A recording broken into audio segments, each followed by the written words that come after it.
Eh, Bien, buenas tardes con todos. Les saluda Rubén Guillermo López Rueda, abogado por la Universidad Nacional Mayor de San Marcos, y nuevamente mi agradecimiento al doctor Henry Ventura Inlades por la invitación, por permitirme nuevamente dirigirme a ustedes para culminar, si se puede, en esta sesión, los temas de causas de justificación.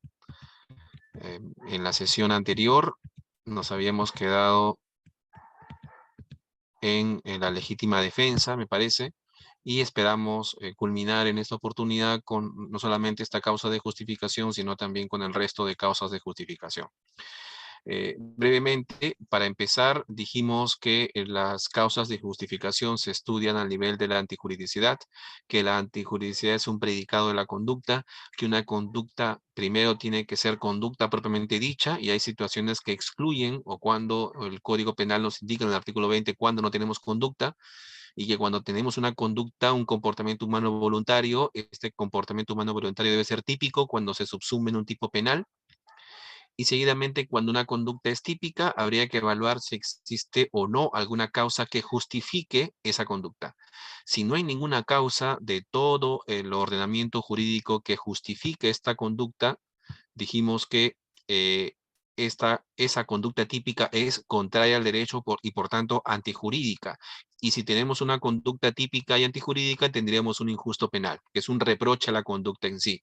Luego quedaría por el reproche personal, el reproche a la persona que se estudia al nivel de la culpabilidad. ¿No? Hemos dicho en su momento que cuando se tiene un injusto penal, ya de por sí el sujeto es responsable civilmente. No hay responsabilidad civil, hay responsabilidad administrativa, pero aún quedaría el reproche personal a efectos de analizar si existe o no responsabilidad penal. Pues bien, todavía estamos a nivel de la antijuridicidad, y una de estas causas que justifican la conducta, que hacen que una conducta típica sea conforme a derecho y por tanto lícita, y por tanto sin ninguna responsabilidad ni civil, ni administrativa, ni siquiera penal, es la legítima defensa. Dijimos que la legítima defensa tiene tres requisitos. La base legal de la legítima defensa es el artículo 20 del Código Penal, que digamos aglutina todas las causas de justificación, las causas también de exculpación, incluso aglutina supuestos en donde no hay conducta. Entonces es una suerte el artículo 20 de cajón desastre. Pues bien, en el artículo 20, inciso 3, tenemos los requisitos, o se regula la legítima defensa y cuáles son los presupuestos de esta legítima defensa. Repito, tres son los presupuestos para esta causa de justificación. En primer lugar, tenemos que tener una agresión ilegítima. Tenemos que defendernos ante alguien que nos está agrediendo. Alguien que nos está agrediendo y que nos agrede de manera ilegítima. De tal suerte que mi agresión, es decir, mi defensa va a ser legítima, pero que estoy amparado en legítima defensa. El segundo requisito, se dijo, es: ante una agresión ilegítima tiene que existir la necesidad de la defensa. Y la necesidad de la defensa tiene que ver con principios de proporcionalidad, racionalidad, entre otras, ¿verdad? Y sobre todo la selección del medio, qué es lo que voy a utilizar para defenderme. Y el tercer presupuesto de la legítima defensa tiene que ver con la provocación. Si yo me estoy defendiendo, yo no tengo que haber provocado suficientemente esa agresión ilegítima. Si yo lo provoqué, pero de manera, digamos, no suficiente, entonces yo sí me puedo defender legítimamente. Pero si yo he provocado a este agresor de manera suficiente, de tal suerte que ante mi provocación cualquiera puede esperar que surja esta agresión ilegítima, entonces yo no podré estar amparado por la legítima defensa. Vamos a uno de estos presupuestos para culminar con la legítima defensa y pasar a las siguientes causas de justificación, si el tiempo nos lo permite. En primer lugar, agresión ilegítima. Y la agresión ilegítima, que es el primer presupuesto y el primero que se da temporalmente, tiene que tener 4 características y tienen que estar todas y tienen que ser concurrentes en el supuesto que analicemos. En primer lugar, la agresión debe ser una conducta humana. Y esto es una obviedad, pero hay que precisarlo así. Ser una conducta, luego de ser una conducta humana, debe ser una conducta humana actual, es decir, no puede ser una agresión ilegítima imaginaria. Tiene que ser una agresión actual, tiene que ser incluso factual. Además de ser una conducta humana y de ser una conducta humana actual, esta agresión tiene que ser ilegítima. Una agresión legítima no puede ser presupuesto de legítima defensa. Por ejemplo, el que se está defendiendo en legítima defensa no puede estar, digamos, agrediendo ilegítimamente, ¿no? Porque se está defendiendo conforme a derecho. La agresión tiene que ser ilegítima. Y en cuarto lugar, esta agresión tiene que ser real, no puede ser inventada o supuesta. ¿Qué entendemos por conducta humana? La agresión tiene que ser una conducta humana que amenaza con lesionar o poner en peligro bienes jurídicos. Por tanto, si es conducta humana, ahí donde no exista conducta humana, tampoco habrá agresión. Y para analizar cuándo es que hay o no conducta humana, ya lo vimos en su momento en estas exposiciones, en esta serie de exposiciones de los jueves o viernes. No hay conducta humana, por ejemplo, cuando hay ataque de animales, por ejemplo. No se puede admitir la legítima defensa contra ataque de animales o cosas. En estos supuestos se resuelven los casos mediante estados de necesidad. Y es importante analizar esto, puesto que el fundamento de la legítima defensa, como lo veremos en su momento, es un fundamento de que el derecho no puede acceder ante un injusto. Y el fundamento en sí de la legítima defensa no tiene que ver con principios de proporcionalidad o preponderancia, que sí es el fundamento de los estados de necesidad, ¿no? El fundamento de los estados de necesidad es justamente cuál es el interés preponderante en este caso en concreto, en este caso en conflicto, en donde hay un conflicto entre dos bienes jurídicos, cuál es el preponderante en ese caso en concreto, el de mayor valor, entre otros criterios, ¿no? Ese es el fundamento del estado de necesidad. Si yo estoy siendo atacado por un animal, por tanto, yo no podría defenderme en legítima defensa, porque la legítima defensa ocurre cuando la agresión es una agresión ilegítima como conducta humana, pero si un animal me está atacando, yo puedo obrar en estado de necesidad, es decir, puedo dar muerte al animal para salvar mi propia vida o integridad física. Entonces ahí hay digamos, ahí habría una situación de conflicto, una situación de apremio entre intereses jurídicos y se salva el que resulta, en ese caso en concreto, preponderante, ¿no? Principio de preponderancia, de proporcionalidad que se resuelven en los estados de necesidad, que son fundamento del estado de necesidad, pero que no es fundamento de la legítima defensa, como ya lo vamos a ver.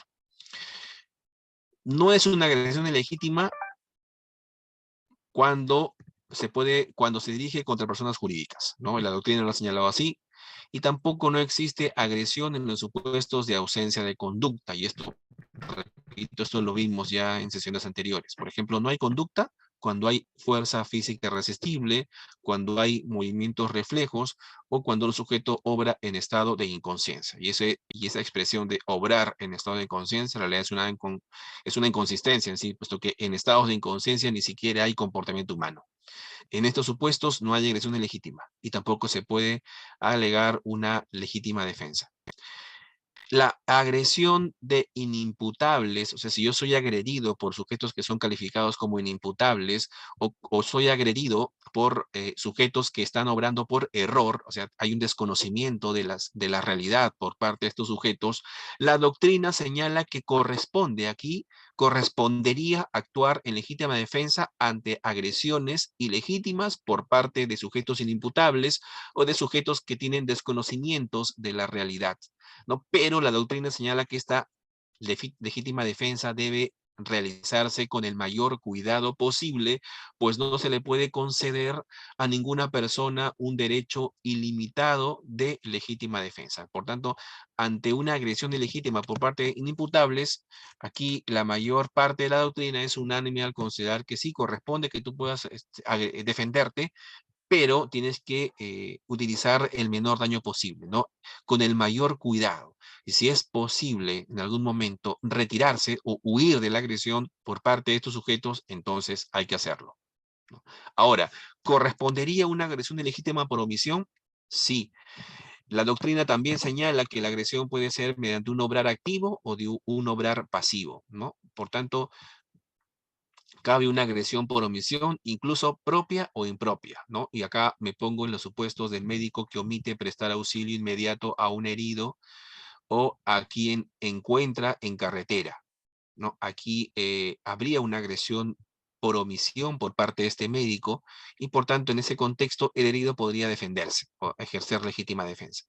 Incluso podría haber una agresión por omisión en comisión por omisión, es decir, una omisión impropia cuando el agresor se encuentra en posición de garante respecto del agredido, el que intencionalmente, dice aquí, omite llamar o detener al perro que saca a pasear. Un perro es un animal peligroso, es un bien peligroso, es una fuente de peligro. Por tanto, ahí hay una posición de garante desde el momento en que uno tiene al perro, lo va a sacar a pasear, le pone su correa y lo voy a sacar al parque. Hay una posición de garante respecto de este sujeto, respecto de las personas en sí, que están, digamos, ubicadas en el parque donde va a sacar al perro, puesto que el perro es una fuente de peligro. Por eso es que uno lo saca con bozal en algunos casos, pero necesariamente con correa, porque el animal puede, digamos, soltarse y terminar en agredir o incluso, digamos, agresiones tan graves que pueden causar la muerte de niños o de personas que están en el parque. Pues bien, si yo que saco a mi perro omito llamar a mi perro que está a punto de atacar, o sea, hay una agresión inminente, o está atacando ya a un sujeto en una agresión real, entonces lo que estoy haciendo es, estoy obrando en comisión por omisión, es decir, si yo intencionalmente dejo de llamar al perro, ahí estaría obrando en comisión por omisión. Por tanto, esa es una agresión ilegítima. Luego, si es una agresión ilegítima, podría el agredido defenderse en legítima defensa y dar muerte al perro incluso, ¿no? Si voy a defender mis propios intereses, ¿no? Y esto porque en legítima defensa no existe esa proporcionalidad de bienes jurídicos, ¿no? ¿Cuál es el preponderante en el caso? No, no, no. Yo puedo defender mis propios bienes, incluso ultimando, dañando bienes ajenos, o de terceros inclusive. Ahora, la agresión ilegítima no solamente debe ser dolosa necesariamente, sino también puede ser una agresión imprudente. El profesor Villavicencio ha señalado al respecto que una agresión ilegítima puede ser una agresión imprudente. Y sin embargo, calificaría ahí orar en legítima defensa. Y ello porque la expresión agresión ilegítima que utiliza el Código Penal y también la doctrina incluiría no solamente una conducta dolosa, sino también imprudente.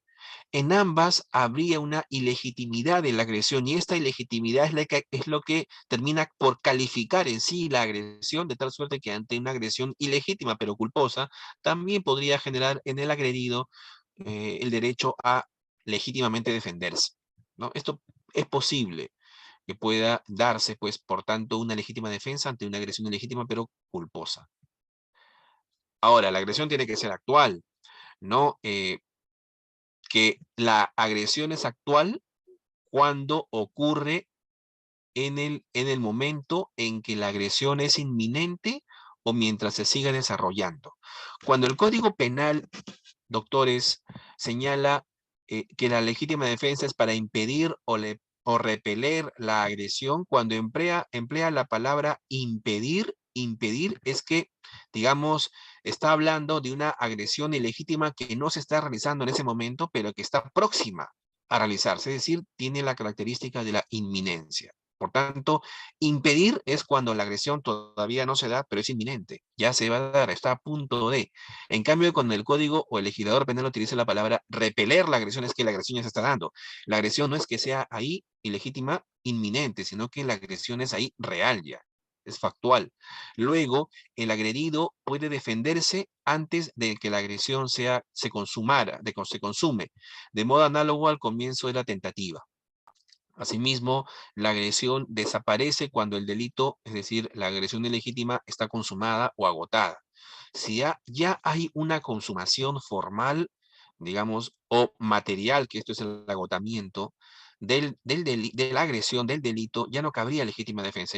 Y esto pongo como ejemplo el caso que se dio hace poco en Pisco de un sujeto que fue intervenido, interceptado por unos delincuentes en la puerta de su domicilio cuando estaba bajando del vehículo, encañonado, le sustraen sus pertenencias, bueno, no podía oponer ningún tipo de resistencia porque estaba siendo encañonado, billetera y demás documentos que tenía en su poder, no se llevan el vehículo, el sujeto, el agraviado estaba en la puerta del vehículo y ya había bajado con la puerta del conductor abierta y ahí es donde donde lo digamos, asaltan. Cuando el sujeto estaba llevándose la cartera con dinero y demás bienes celulares entre ellos del conductor, del agraviado, y estaba a cierta distancia, digamos dándole la espalda, el agraviado rebusca entre sus pertenencias en la guantera de su vehículo, saca un arma de la cual no tenía licencia y comienza a disparar contra el sujeto que también tiene un arma. Primero ocurre el disparo del agraviado y luego se inicia un cruce de disparos, ¿no? Bueno, en esas circunstancias habría que advertir que la agresión no era actual, ¿no? Ya había, digamos, ya había culminado la agresión. Uno tiene que defenderse antes de, o inmediatamente antes de que la agresión ilegítima se produzca, o durante la misma agresión. Si no se produce la defensa en este lapso, entonces esa agresión no sería actual y por tanto, ante una agresión que no es actual, no cabría legítima defensa. Ahora, la agresión ilegítima seguirá siendo actual en delitos continuados y en delitos permanentes y en los delitos de Estado si aún subsiste la posibilidad, si aún subsiste la posibilidad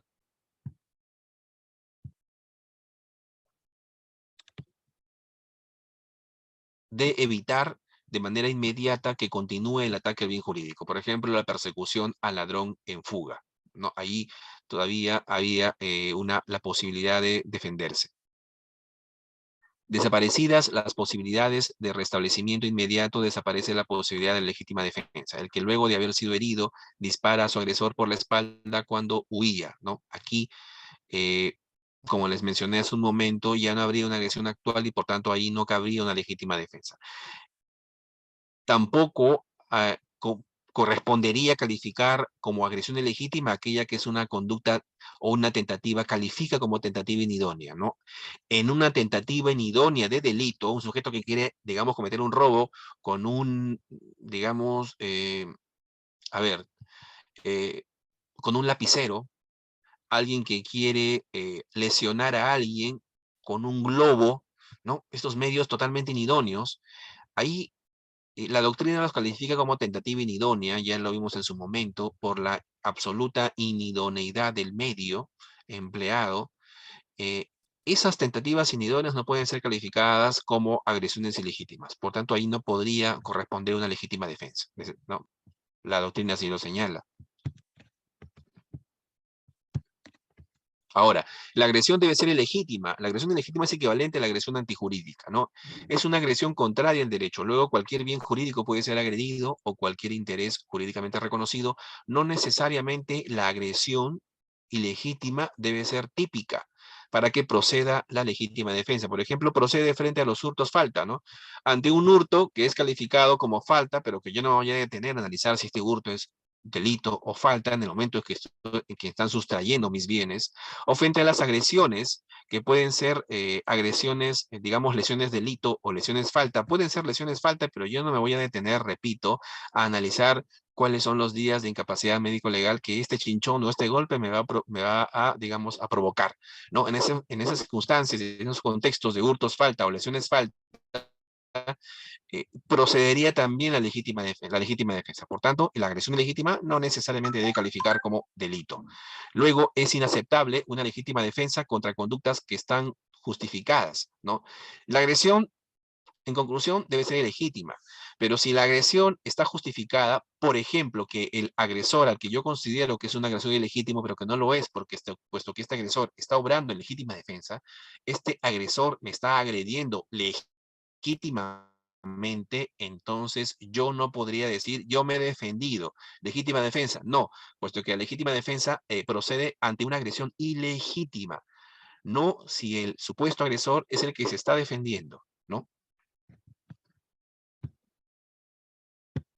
El cuarto presupuesto de la agresión es que la agresión debe ser real, no puede ser imaginaria. No es suficiente que el que se defiende imagine la agresión. Si la agresión es imaginaria, yo estoy defendiéndome como si fuera un Quijote ante alguien que entiendo me va a agredir o que me está agrediendo, no procedería a legítima defensa. El que se defiende ante una agresión imaginaria realizaría lo que la doctrina conoce como legítima defensa putativa y su tratamiento se resuelve por los errores, en este caso el error de prohibición. ¿Qué es un error en el derecho penal?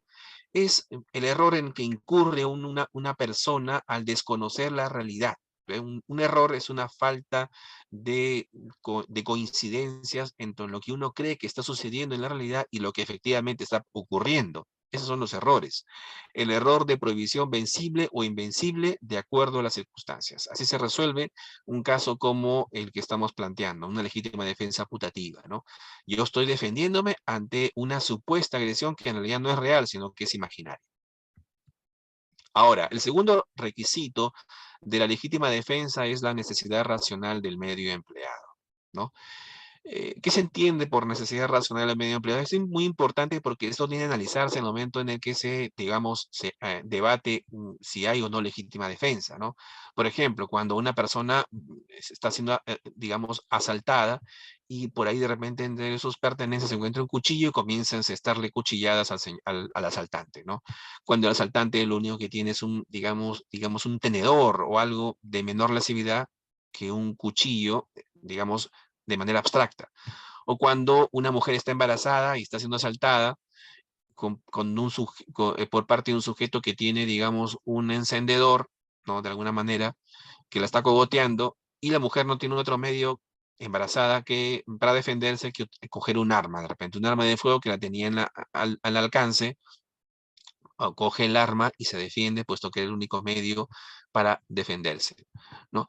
Digamos, hay necesidad racional del medio empleado en los casos que yo les he mencionado.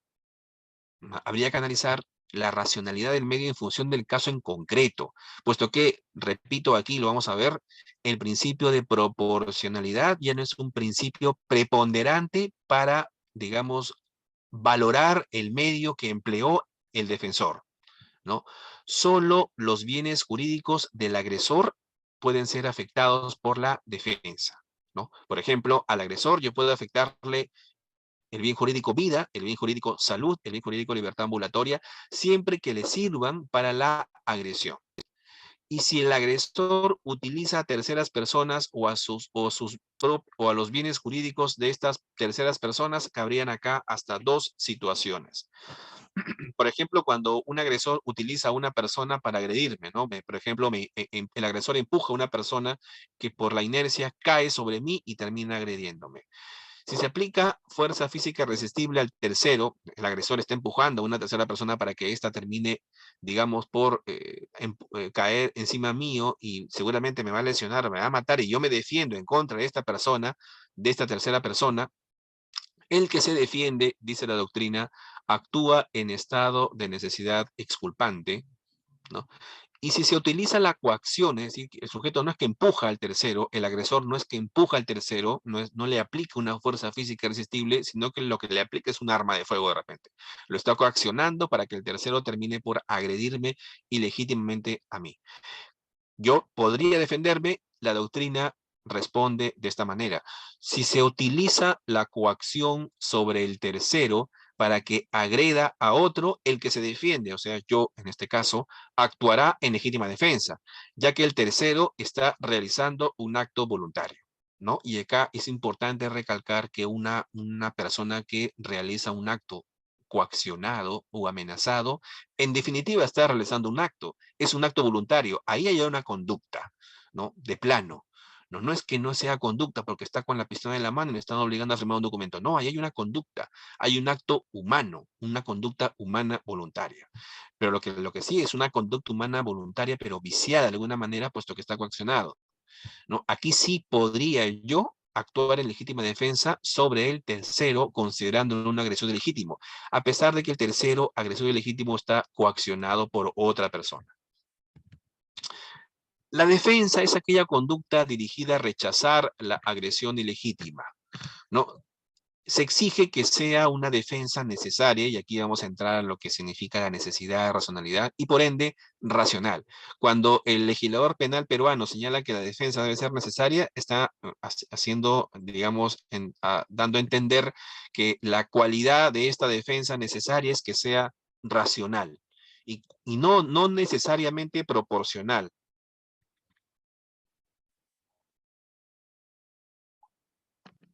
Además, debe ser idónea.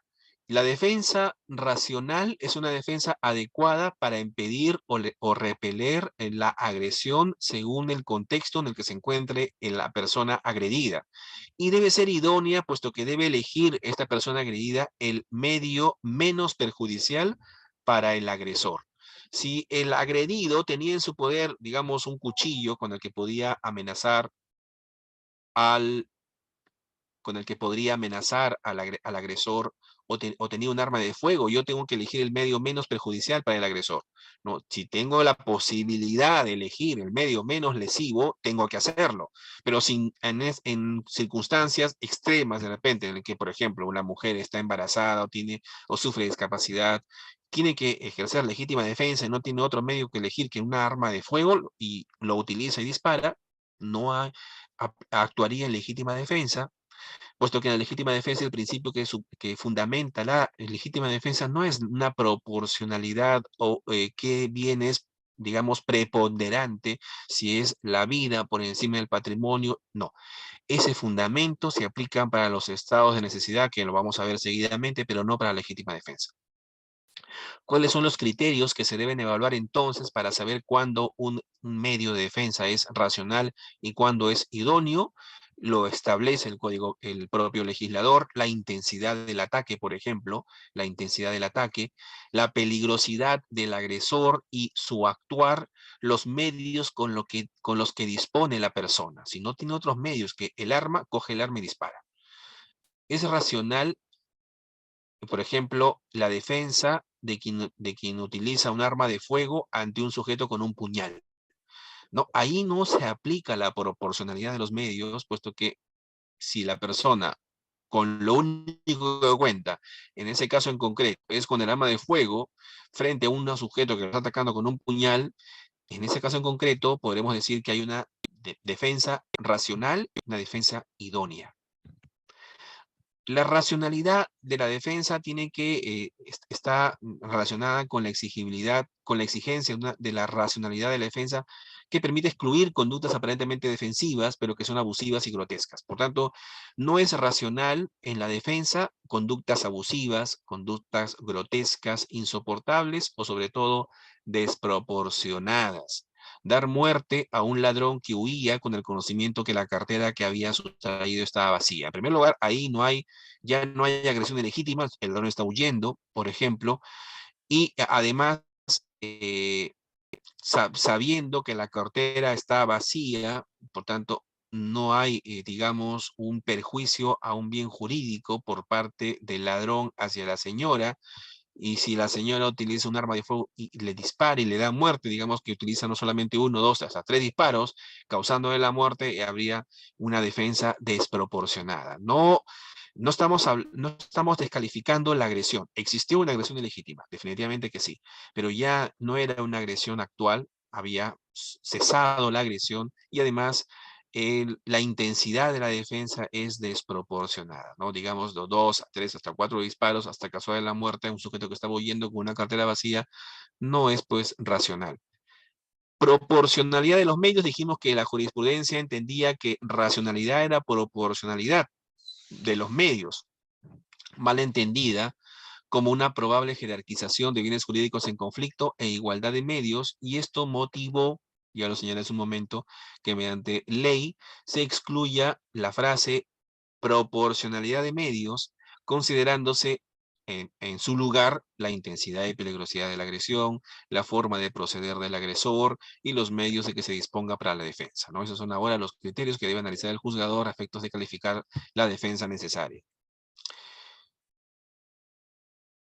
También se habla en este punto de necesidad en abstracto y necesidad en concreto de la defensa. La necesidad racional de la defensa tiene dos perspectivas. En primer lugar, una perspectiva abstracta o necesidad abstracta y una necesidad en concreto de la defensa. La necesidad en abstracto de la defensa, si la agresión legítima pone en peligro derechos propios o ajenos. Esa es la necesidad abstracta. Tiene que haber una necesidad abstracta en mi defensa a efectos de que yo pueda alegar legítima defensa, ¿no?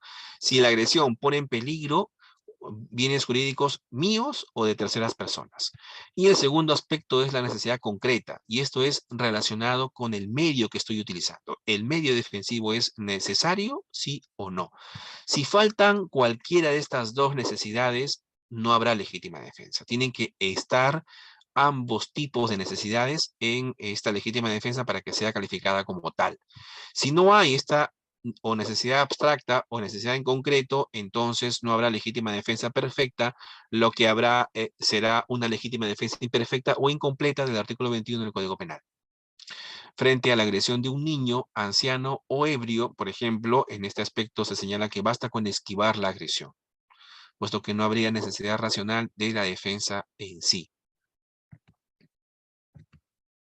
El exceso extensivo o intensivo de la defensa. Yo puedo estar defendiéndome, definitivamente que sí, ante un ladrón que me quiere sustraer mi billetera con un arma de fuego o cogoteándome por aquí, por la altura del cuello, y sin embargo, en ese contexto yo puedo incurrir en un exceso, ya sea extensivo o intensivo, en mi legítima defensa. ¿Cuándo es un exceso extensivo?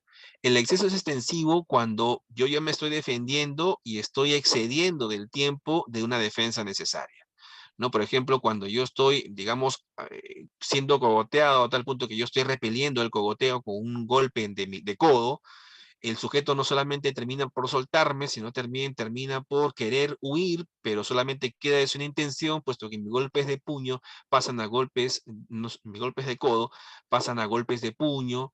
Yo soy el que termino cogoteándolo, termino golpeándolo una y otra vez, hasta que llegue el patrullero, llega el serenazgo y me dicen, este sujeto está casi muerto, ¿no? Creo, me parece ahí que podríamos entender que esa legítima defensa fue extensiva, el tiempo de duración, mientras que la intensiva tiene que ver con el exceso, ¿no? Exceso de intensidad. También calificaría el ejemplo como una defensa intensiva, pero lo cierto es que, por ejemplo, si yo utilizo un arma de fuego para disparar al aire, ¿no? O para disparar a la pierna de un sujeto que me va a agredir con un puñal, eh, sería una legítima defensa perfecta, pero si yo no solamente hago uno o dos disparos, sino hasta tres o cuatro o cinco, termino descargando todo la caserina en el sujeto que termina, digamos, muerto por 6 o 7 impactos de proyectil de armas de fuego, diría yo que ahí el exceso, la legítima defensa es imperfecta en el sentido de que ha habido un exceso intensivo.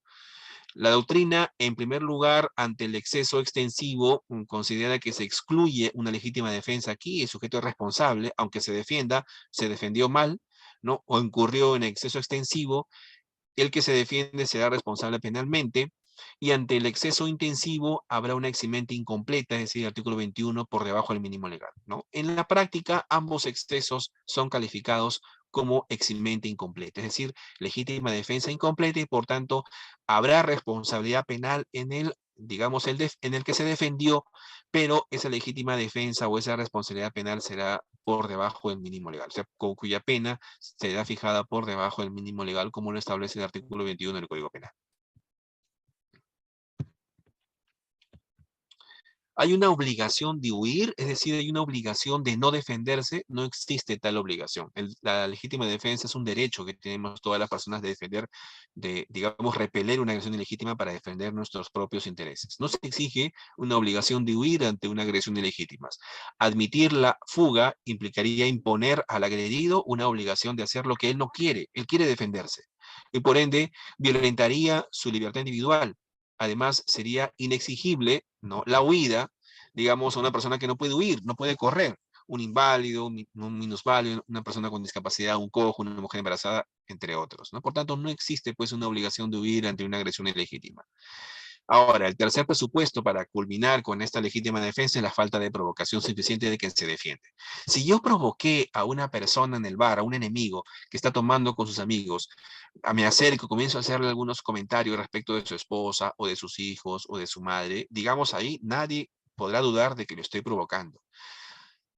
esa provocación termina en mi enemigo o en el provocado por una agresión de él hacia mi persona. La pregunta es, ¿yo podría defenderme alegando agresión ilegítima en la persona a quien yo provoqué? Ahí hay que, la respuesta estará en función de qué tanto lo provocaste. ¿Es una provocación suficiente o no es una provocación suficiente para una agresión ilegítima? Si es una provocación suficiente, entonces yo no podré alegar legítima defensa y por tanto yo tendré que soportar la agresión de mi enemigo, porque esa agresión ya no sería ilegítima, sería una agresión legítima y yo tendría que soportar esa agresión.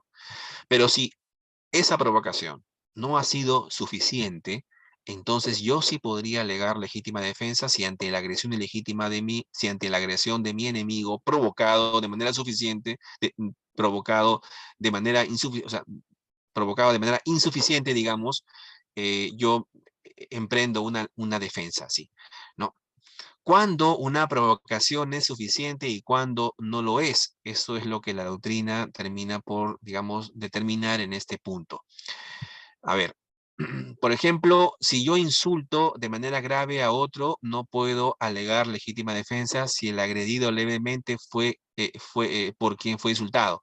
No, a ver, los insultos generalmente no son una provocación suficiente. La provocación es una acción u omisión, aquí está, pero la provocación suficiente es una agresión ilegítima cuando hace previsible la provocación misma una agresión, sin que a este efecto pueda tomarse en cuenta las características personales antisociales del agresor.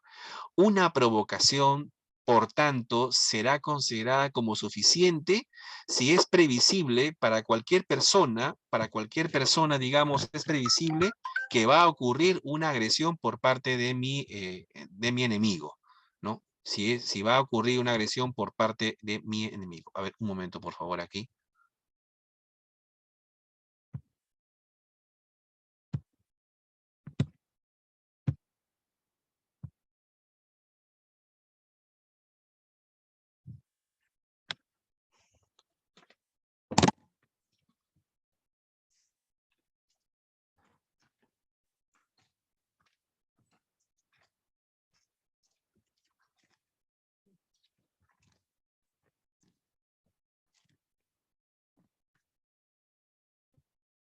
Ya.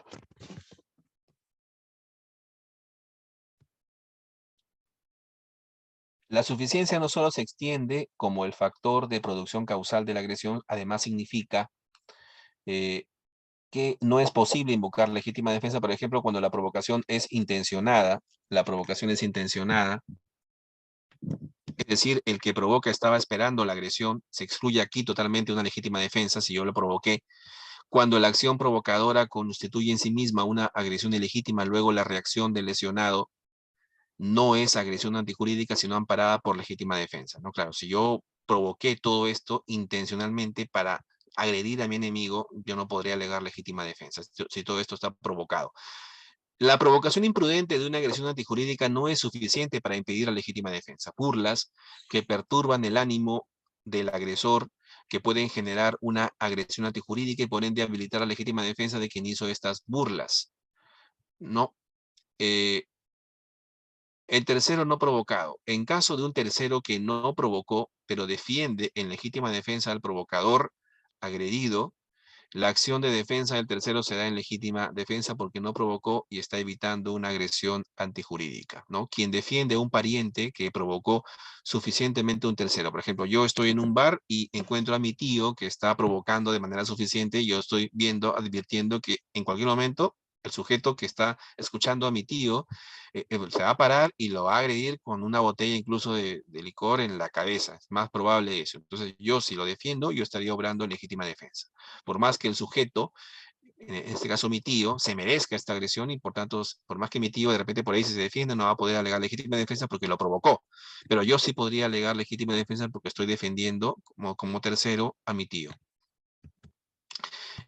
Hay un elemento subjetivo que debe aparecer necesariamente en legítima defensa. La legítima defensa tiene un aspecto objetivo y subjetivo. Quien se defiende tiene que tener la intención, conocimiento y voluntad de defenderse, es decir, el animus defendendi, y puede estar acompañada de otro elemento subjetivo, por ejemplo, la venganza, el odio, entre otros, ¿no? Sin embargo, eso no quita o no descarta la legítima defensa. El sujeto que mata a su enemigo por venganza, pero cuando la víctima es el enemigo, estaba preparada y esperando para matarme, ¿no? En esas circunstancias, ante una agresión inminente por parte de mi enemigo para matarme, yo me defiendo y termino por matarlo. Si lo mato, obrando incluso con venganza, con odio, pero me estoy defendiendo, al fin y al cabo, actúo en legítima defensa. Y la legítima defensa incompleta, como ya lo he señalado, cuando no concurren en una defensa cualquiera, en el caso que tengamos, no concurren los presupuestos de los tres que hemos señalado, entonces diremos que es una legítima defensa incompleta, legítima defensa imperfecta, y actúa como una atenuante, la atenuante, se aplica la atenuante de la eximente incompleta del artículo 21 del Código Penal, que señala que cuando no concurran algunos de los requisitos necesarios para hacer desaparecer totalmente la responsabilidad, corresponderá, digamos, aplicar una pena por debajo del mínimo legal, si lo señala. Para aplicar la eximente es necesario, esta eximente de aquí, para aplicar el artículo 21, que funciona como una eximente incompleta, es necesario que concurran la agresión ilegítima. O sea, lo que sí debe concurrir en la legítima defensa es la agresión ilegítima, para que por lo menos mi defensa sea incompleta, ¿no? Para que por lo menos yo pueda decir, me defendí, pero me excedí con los disparos, me defendí, pero me excedí con los golpes, ¿no? Por lo menos tiene que concurrir una agresión ilegítima, puesto que si no hay agresión ilegítima, entonces no hay eximente incompleta, no hay legítima defensa incompleta o imperfecta, y yo seré responsable penalmente por el todo, sin ningún tipo de justificación. Ahora, defensa con medios mecánicos u otros, o defensas predispuestas. Son medidas preventivas, por ejemplo, las alarmas, las alarmas para prevenir hurtos en la vivienda, por ejemplo, esas alarmas, o digamos algún tipo de disparador o carga eléctrica, ¿no? Son medios mecánicos de defensa. ¿Cómo funcionan? Serían considerados como medios racionales o medios idóneos para defenderse. Estas medidas o mecanismos técnicos son medidas preventivas con efecto ofensivo previamente programado y que asumen funciones de reacción defensiva, pero solo cuando concurra una agresión, ¿no? La doctrina considera a estas medidas como medidas de defensa de la propiedad y son parte del ejercicio legítimo de un derecho, y también funcionan como legítima defensa. Por ejemplo, dispositivos mecánicos, electrónicos o más sofisticados ante una agresión ilegítima.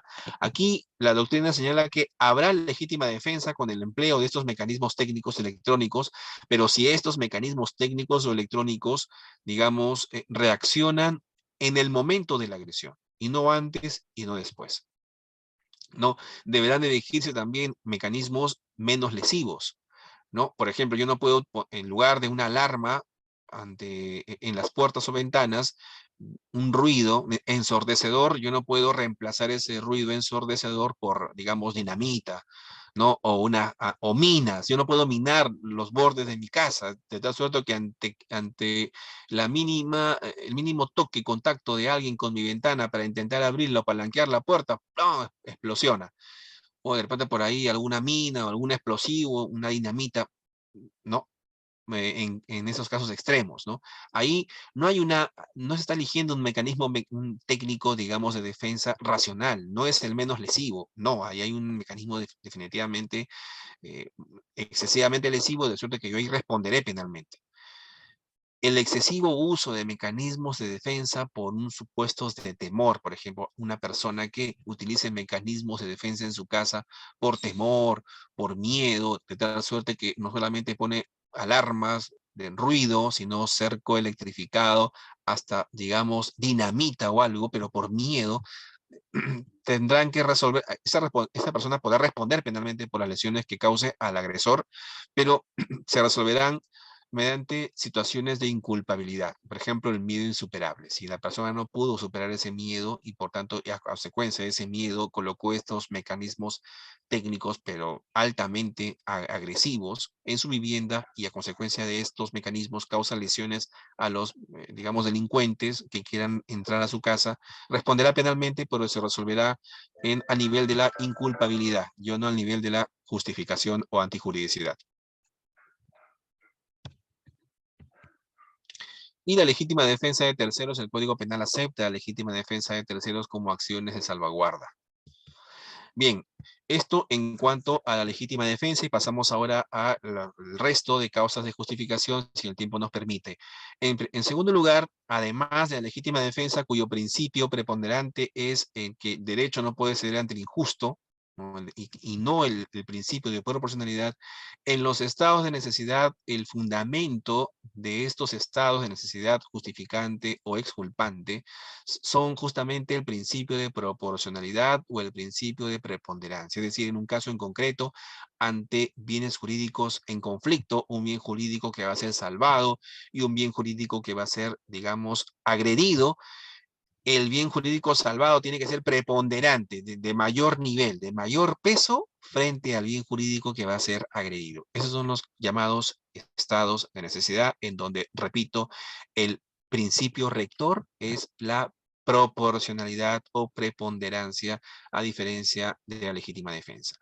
Los estados de necesidad, en este caso el estado de necesidad justificante, en primer lugar, justificante está normado en el inciso cuarto del artículo 20 del Código Penal, ¿no? Mal llamados supuestos de inimputabilidad, puesto que como ya lo señalaba hace un momento, el artículo 20 aglutina, es una suerte de cajón desastre, no solamente de causas de justificación, como el estado de necesidad justificante, sino también como, digamos, causas de exculpación, e incluso hay supuestos de ausencia de conducta, ¿no? Pues bien, nos quedamos con el inciso cuarto que regula el estado de necesidad justificante. ¿Cómo lo regula? Como el que ante un peligro actual e insuperable de otro modo, que amenace la vida, la integridad corporal, la libertad u otro bien jurídico, realiza un hecho destinado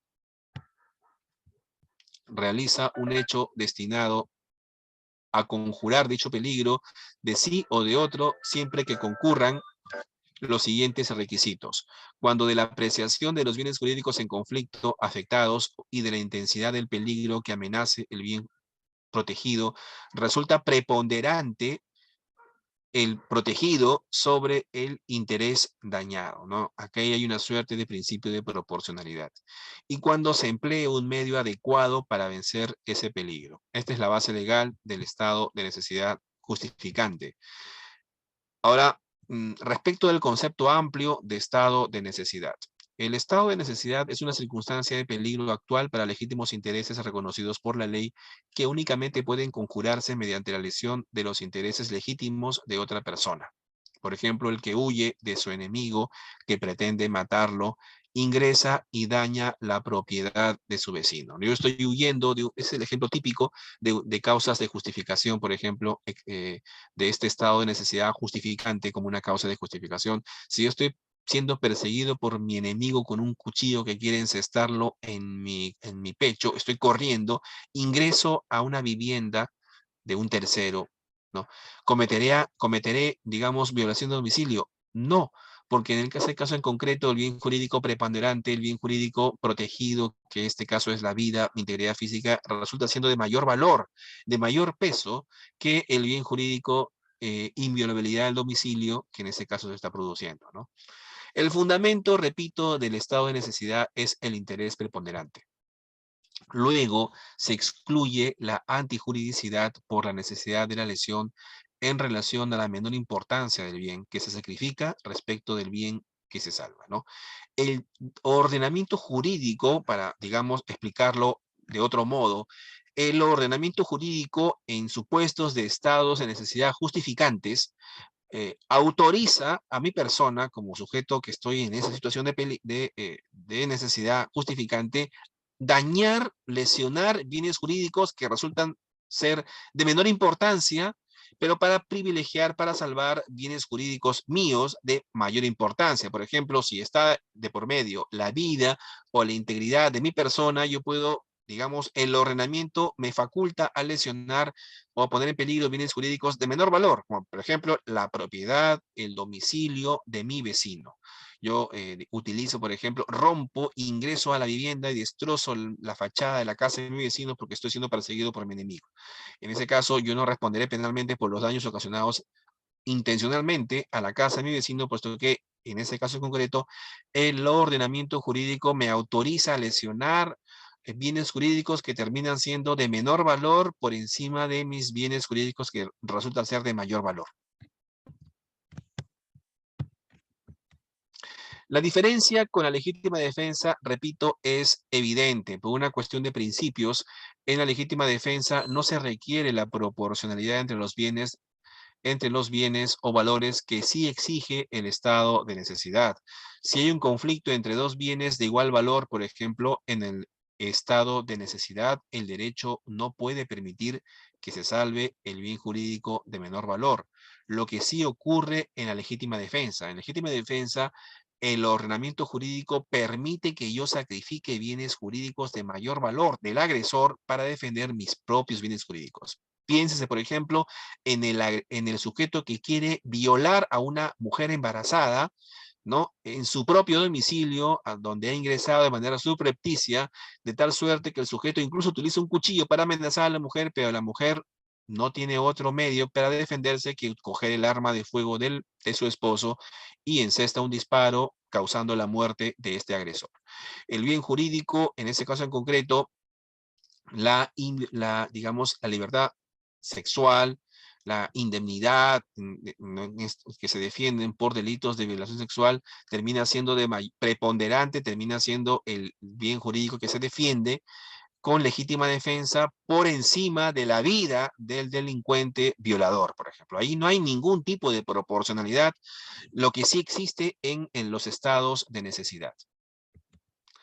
La diferencia que se da entre el estado de necesidad defensivo y el estado de necesidad agresivo, que es, con otro nombre, el estado de necesidad justificante, ¿no? La doctrina hace una diferenciación entre estos dos tipos de estados de necesidad, ¿no?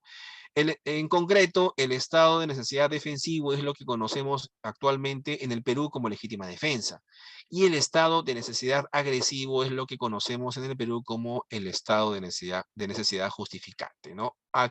¿De dónde parte esta diferenciación de estado de necesidad defensivo y agresivo? Del ordenamiento penal alemán que no regula una legítima defensa. Pero básicamente se trata de legítima defensa y de estado de necesidad justificante, pero con otros nombres. Hay una diferencia, sí, y aquí hay que puntualizar entre un estado de necesidad justificante y un estado de necesidad exculpante. Y esto por la teoría de la diferenciación que exige, digamos, diferenciar entre estos dos tipos de estados de necesidad, ¿no? El estado de necesidad justificante, en este estado se sacrifica un interés de menor valor que el salvado o que el, digamos, se sacrifica un interés de menor valor que el bien jurídico salvado. Por ejemplo, el sujeto que es atacado por un animal peligroso y que para salvar su vida destroza un armario con el objeto de sustraer un arma de fuego. Si el armario le pertenecía a un tercero, no podré responder penalmente por el delito de daños, que son delitos dolosos, porque se trataba de un estado de necesidad que en este caso es justificante, ¿no? Mi vida prevalece por encima del patrimonio del tercero. El fundamento del estado de necesidad justificante es el interés preponderante, ¿no? La acción salvadora es un medio más adecuado para alcanzar este fin legítimo del interés preponderante. En cambio, el estado de necesidad exculpante se analiza a nivel de la culpabilidad. En el estado de necesidad exculpante se sacrifica un bien jurídico de igual valor que el bien jurídico salvado. Y aquí traigo a colación el típico ejemplo de la tabla de Carneades de dos náufragos que solamente van a poder sobrevivir si solamente uno de ellos coge una tabla que solamente puede soportar a uno, ¿no? Dos náufragos con una tabla a la deriva que solamente puede soportar a uno de ellos, de tal suerte que un náufrago termina matando al otro. ahí habrá una conducta típica antijurídica, pero no culpable, puesto que habría ocurrido un estado de necesidad exculpante, en el sentido de que ante circunstancias de apremio, en el sentido de que o es tu vida o es la mía, yo no, ¿no? El fundamento es la inexigibilidad de una conducta conforme a derecho. En esos contextos de necesidad, en donde es o tu vida o la mía, no se puede permitir, o el derecho no podría exigir a una persona que actúe conforme a derecho y por tanto sacrificar su propia vida. No, ahí no se le, en esos contextos no puede la norma del derecho penal y cualquier norma del ordenamiento jurídico motivar a una persona a actuar conforme a derecho. No se puede, puesto que es tu vida o la vida de él, ¿no? Si uno termina matando al otro, no podría ser, digamos, materia de reproche personal, ¿no? Ahí habría una causa de exculpación, en este caso, estado de necesidad exculpante. Esa es la diferencia con el estado de necesidad justificante. Y, sin embargo, existen críticas a estas teorías de la diferenciación. El estado de necesidad, dicen las críticas a la teoría de la diferenciación en estado de necesidad justificante y exculpante, no respondería a un planteamiento cuantitativo o un principio de ponderación de intereses que puede conducir a soluciones injustas. A diferencia de la legítima defensa, el estado de necesidad solo descansa en el principio de conservación del bien jurídico de mayor valor. Luego, el pensamiento de la afirmación del derecho penal no desempeña ningún papel, dice la crítica a la teoría de la diferenciación, ¿no? Sin embargo, pese a estas críticas, se mantiene la regulación de los estados de necesidad tanto justificante como exculpante, sobre todo el exculpante, ¿no? Puesto que, en definitiva, no puede una persona estar motivada por el derecho en situaciones extremas, como el que les he mencionado, ¿no? No podría exigirse la responsabilidad penal si mata a un náufrago cuando tú mismo eres náufrago de tal suerte que si no lo matas, tú mueres. No hay una situación de exigibilidad conforme a ley en ese tipo de contextos. Ahora, el estado de necesidad justificante, que es el que nos trae a colación en esta oportunidad, requiere de tres presupuestos. Una situación de peligro, una acción necesaria y un elemento subjetivo. Ojo, estamos hablando del estado de necesidad justificante, en donde yo agredo o lesiono un bien jurídico de menor valor, ¿no? Para salvar un bien jurídico de mayor valor, ¿no? En ese supuesto de estado de necesidad justificante se exigen tres requisitos, ¿no? La situación de peligro, la acción necesaria y el elemento subjetivo. Vamos a ver cada uno de estos presupuestos.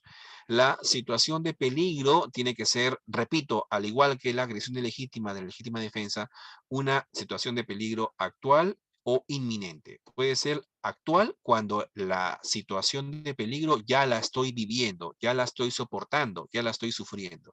O puede ser una situación de peligro inminente cuando todavía no se da esta situación de peligro, pero está próxima a darse.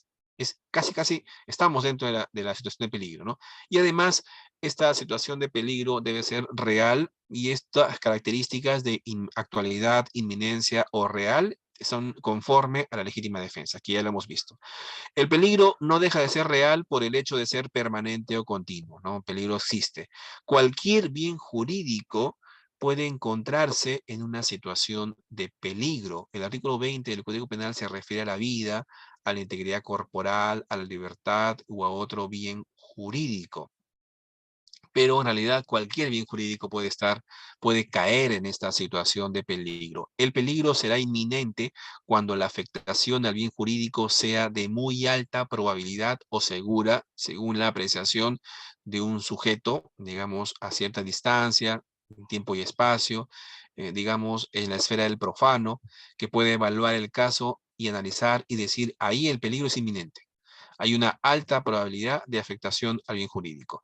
Resulta indiferente en este supuesto el origen del peligro. Puede ser de un peligro que puede provenir de una persona natural o puede provenir de la propia naturaleza, por ejemplo, la sed, el hambre, entre otros. Bueno, el ejemplo de la tabla de Carneades que acabo de mencionar es supuestos en donde el peligro es de la naturaleza en sí.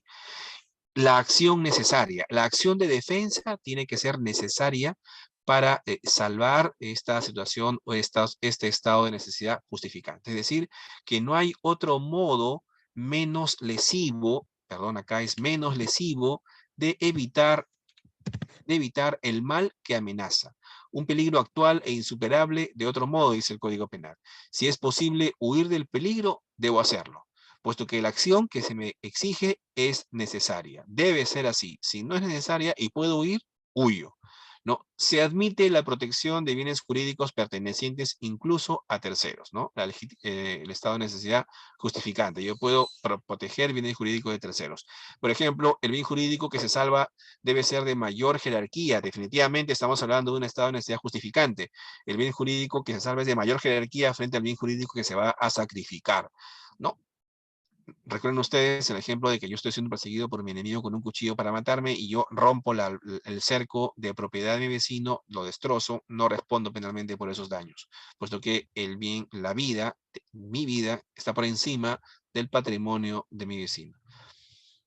La diferencia valorativa de los intereses debe ser marcada, evidente, debe ser clara, ¿no? Es decir, la diferencia de importancia de los bienes jurídicos, el sacrificado y el salvado debe ser evidente, ¿no? Tiene que haber digamos, una evidente, marcada diferenciación. Ahora, resulta compleja la ponderación de intereses individuales. Definitivamente extraer un riñón a una persona para salvar la vida de otra, aquí debe rechazarse el estado de necesidad justificante porque la acción necesaria a extraer un riñón debe constituir un medio adecuado socialmente para la resolución del conflicto.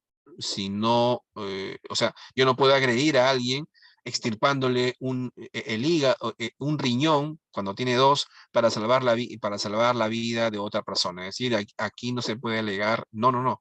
El bien jurídico vida está por encima del bien jurídico integridad física si yo te extraigo un riñón. No es así. Por tanto, ante la disparidad, el desbalance en cuanto a importancia de bienes jurídicos, el bien jurídico vida de mi hijo, de mi esposo, debe prevalecer por encima del bien jurídico integridad física de tu persona. Yo no respondo penalmente por haberte extraído un riñón. No es así. El medio adecuado debe ser adecuado socialmente y por tanto extraer un riñón a una persona cuando ésta no lo ha consentido no puede calificar como un medio adecuado. Ahora, el elemento subjetivo, el estado de necesidad justificante, tiene que darse por parte del sujeto cuando el sujeto tiene que saber, tiene que tener conocimiento de la situación de peligro y la voluntad de defenderse para evitar ese peligro inminente.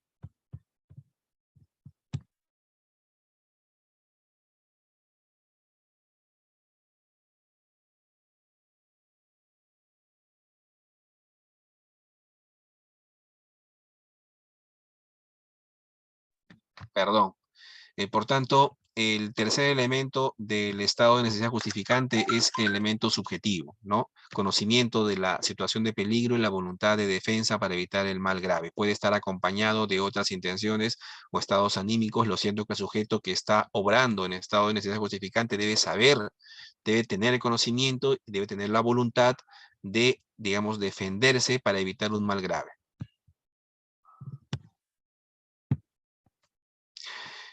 Como ya lo he mencionado, la legítima defensa imperfecta, o como en toda causa de justificación imperfecta, cuando no se dan todos los presupuestos de una causa de justificación de las que estamos tratando en este momento, falta alguno que otro presupuesto, diremos que tenemos una causa de justificación incompleta, ¿no? En este caso tendremos una eximente incompleta, o un estado de necesidad justificante incompleto o putativo. Para aplicar la atenuante de la eximente incompleta del artículo 21 del Código Penal es preciso que se haya producido un estado de necesidad justificante agresivo parcialmente justificado, ¿no? Por tanto, si en un caso en concreto, ante un estado de necesidad justificante, un peligro, no cumplo en mi defensa con todos los requisitos que se exigen para esta causa de justificación, diremos que incurro en una eximente incompleta, yo responderé penalmente, pero la pena estará fijada por debajo del mínimo legal,